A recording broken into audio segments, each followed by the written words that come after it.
Bismillahirrahmanirrahim. Assalamualaikum warahmatullahi wabarakatuh. Apa kabar anak-anak? Semoga semuanya dalam keadaan sehat dan hati yang bahagia bersama anggota keluarga di rumah. Pada kesempatan kali ini, Bu Syarifah akan mengajak anak-anak belajar tentang keberagaman yang ada di Indonesia. Bu Guru berharap setelah anak-anak mempelajari materi ini, anak-anak mampu memahami berbagai bentuk keragaman suku, bangsa, sosial, dan budaya di Indonesia yang terikat persatuan dan kesatuan. Seperti halnya anak-anak tahu bahwa negara kita, negara Indonesia ini sangat luas sekali, dari Sabang sampai Merauke. Ada banyak pulau yang ada di Indonesia, sehingga kondisi geografis tersebut mengakibatkan di Indonesia terdapat banyak sekali keragaman. Ada keragaman suku, keragaman bahasa, keragaman budaya, keragaman sosial, dan beraneka ragam keragaman lain yang ada di Indonesia. Nah, siapa bisa menyebutkan keragaman suku yang ada di Indonesia? Ya, ada suku Gayo di Aceh, ada suku Dani dan Asmat di Papua, ada suku Jawa, suku Betawi, dan lain sebagainya. Begitu juga agama di Indonesia. Ada keragaman agama di Indonesia seperti yang anak-anak tahu ya. Ada agama Islam, Hindu, Buddha, Kristen, dan Konghucu. Nah, anak-anak, perbedaan tersebut bukanlah penghalang untuk melakukan sebuah kerjasama. Meskipun kita berbeda-beda, di rumah mungkin berbeda, ayah berasal dari suku Batak misalnya, ibu dari suku Jawa, itu tidak menghalangi terjadinya kerjasama di dalam rumah atau di kelas. Di kelas ada temenmu yang berasal dari Bali, atau ada yang berasal dari Jakarta, atau dari Sunda. Kalian tetap bisa belajar, bermain, dan bekerja sama.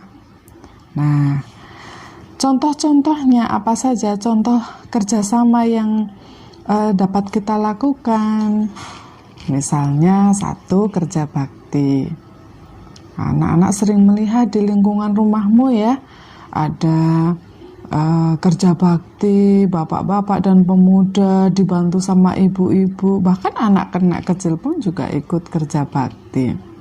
Nah, mereka atau masyarakat yang ada di sekitar kita tentu saja tidak sama dengan kita. Mungkin ada perbedaan agama, mungkin ada perbedaan suku, karena beliau atau mereka itu pendatang yang kemudian tinggal di rumah kita. Nah, itu tidak menghalangi kita untuk melakukan kerjasama atau kerja bakti di lingkungan sekitar. Misalnya membersihkan selokan, membersihkan parit, sehingga lingkungan rumah kita pun akan bersih. Contoh yang kedua, contoh kerjasama dalam keberagaman yang ada di Indonesia adalah festival budaya. Anak-anak pernah menyaksikan festival budaya? Nah, festival budaya itu macam-macam. Misalnya, dalam festival tersebut menampilkan berbagai macam budaya yang berasal dari seluruh provinsi yang ada di Indonesia. Misalnya, festival budaya yang menampilkan budaya Betawi, budaya Jawa, budaya Bali, dan beraneka ragam budaya lain yang ada di Indonesia. Dalam festival tadi, biasanya ada disajikan tari-tarian daerah atau hasil produksi daerah, kemudian pakaian-pakaian adat dan sebagainya, agar kita bisa saling mengetahui atau mengerti bahwa negara kita adalah negara yang penuh dengan keberagaman. Contoh kerjasama dalam keberagaman yang ketiga adalah festival makanan tradisional. Wah, Anak-anak pasti seneng ya menikmati makanan tradisional yang ada di Indonesia. Wah, Indonesia kaya sekali akan kuliner. Ayo, siapa yang seneng pempek? Dari mana pempek? Ya, pempek dari Palembang, ada di Sumatera. Yang paling terkenal nih, sudah terkenal sampai di luar negeri, rendang. Makanan khas dari Sumatera Barat atau Padang. Warung Padangnya ada di mana-mana. Bahkan tidak hanya di Indonesia, itu warung Padang itu sudah sampai go internasional. Kemudian gudeg, makanan daerah asli Jogja. Anak-anak mestinya tahu ya, gudeg yang terbuat dari nangka muda yang diolah sedemikian rupa sehingga terasa lezat dan manis. Kemudian ada tambahan mungkin ceker ayam, mungkin telur, kemudian krecek dan lain-lain. Itu menjadi festival kuliner yang tidak kalah menariknya dibanding dengan kuliner-kuliner yang internasional. Ada juga contoh festival makanan tradisional, festival Kampung Dulu. Di sana menyajikan makanan tradisional Jakarta dan juga makanan khas Nusantara lainnya. Nah, anak-anak bisa nih di rumah bersama ayah atau ibu atau mungkin kakak, paman, bibi yang ada di rumah. Anak-anak bisa membuat makanan tradisional khas dari Indonesia. Meskipun anak-anak tinggal di Jogja atau kita berasal dari suku Jawa, tidak ada salahnya kita mempelajari atau mempraktekkan membuat makanan tradisional dari daerah lain. Misalnya dari Betawi ada coto Betawi, ada dari Makassar ada coto Makassar. Tentunya hal ini akan menambah kecintaan kita terhadap bangsa kita, bahwa ternyata memang bangsa kita itu betul-betul kaya akan kuliner khas Nusantara yang tentu saja rasanya tidak kalah lezat dengan masakan-masakan atau makanan-makanan internasional yang yang cepat saji. Nah, di samping tentunya lebih sehat dan rasanya lebih lezat. Itu beberapa tadi contoh kerjasama dalam keragaman yang ada di Indonesia. Anak-anakku yang berbahagia dan tentu saja Bu Syarifah cintai, ada pepatah yang mengatakan bersatu teguh, bercerai kita runtuh. Pepatah tersebut sesuai diterapkan pada bangsa kita. Kenapa? Karena bangsa kita itu adalah bangsa yang kaya akan keragaman. Bangsa Indonesia memiliki keragaman tadi suku, agama, bahasa, budaya, dan lain-lain. Oleh karena itu, bangsa Indonesia memerlukan adanya persatuan agar menjadi bangsa yang kuat. Dulu Indonesia pernah dijajah oleh negara lain, bahkan negara Belanda menjajah Indonesia selama 350 tahun lamanya. Kenapa kok bisa lama sekali seperti itu? Salah satunya waktu itu kurangnya atau belum adanya persatuan di Indonesia. Oleh karena itu, agar bangsa kita kuat, kokoh, dan tangguh, tentu saja kita harus mempererat rasa persatuan dan kesatuan.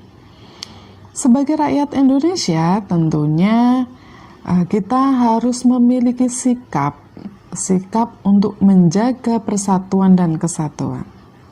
Nah, contohnya diantaranya adalah menghormati teman yang sedang beribadah.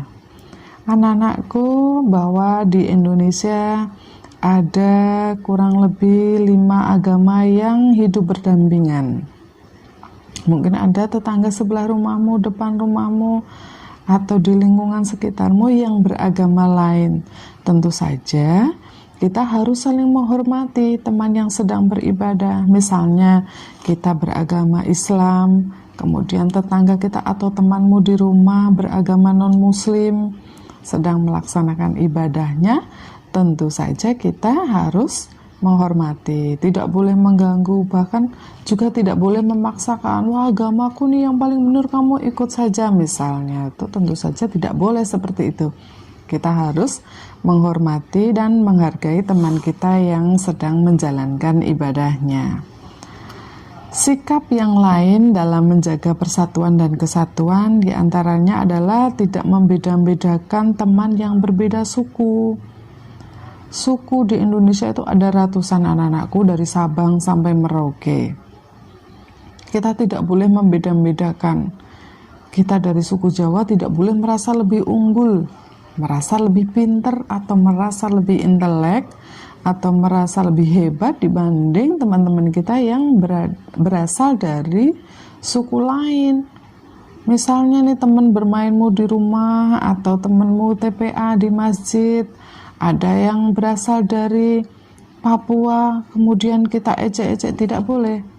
Kenapa? Karena meskipun dia atau mereka berasal dari suku yang lain, tetapi kita tetap sama, yaitu sama-sama berasal dari bangsa Indonesia.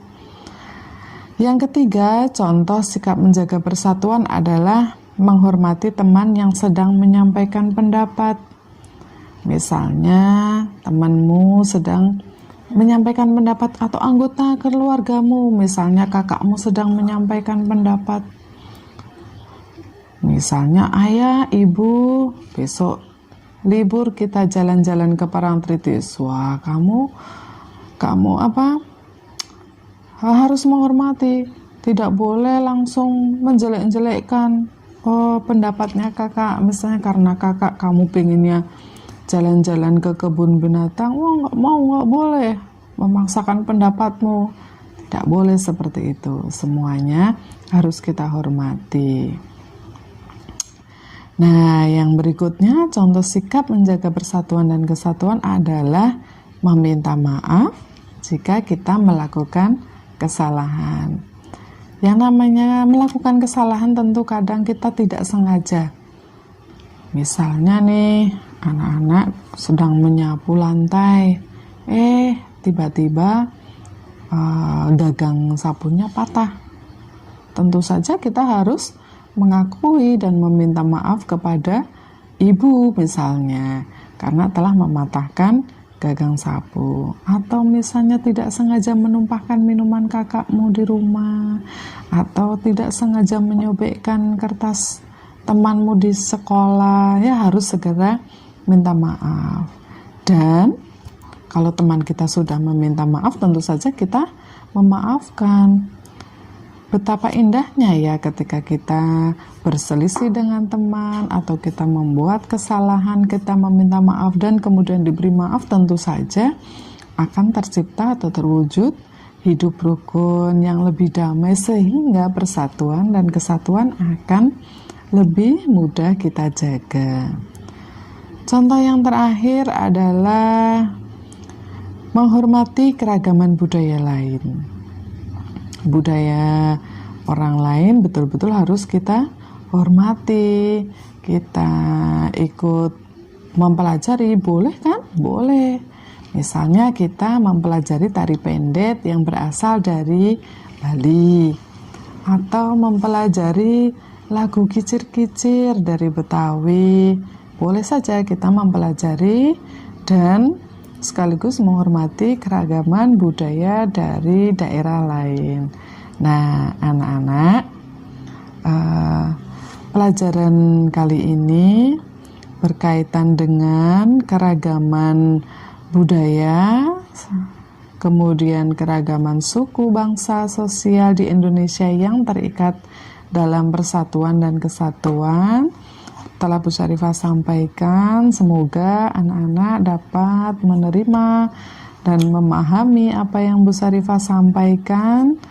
Jikalau nanti ada pertanyaan, kemudian ada sesuatu yang kalian belum paham mengenai keragaman budaya yang ada di Indonesia, bisa bertanya kepada Bu Guru dan tentunya Bu Guru akan membantu menjawab pertanyaan-pertanyaan kalian. Dan sebelum Bu Guru tutup, karena tadi kita membahas tentang keragaman yang ada di Indonesia, coba nanti anak-anak di rumah diskusikan bersama anggota keluargamu, boleh ayah, bunda, atau kakak. Diskusikanlah contoh sikap-sikap apa saja di rumahmu atau di keluargamu yang dapat menjaga persatuan dan kesatuan. Bisa ya?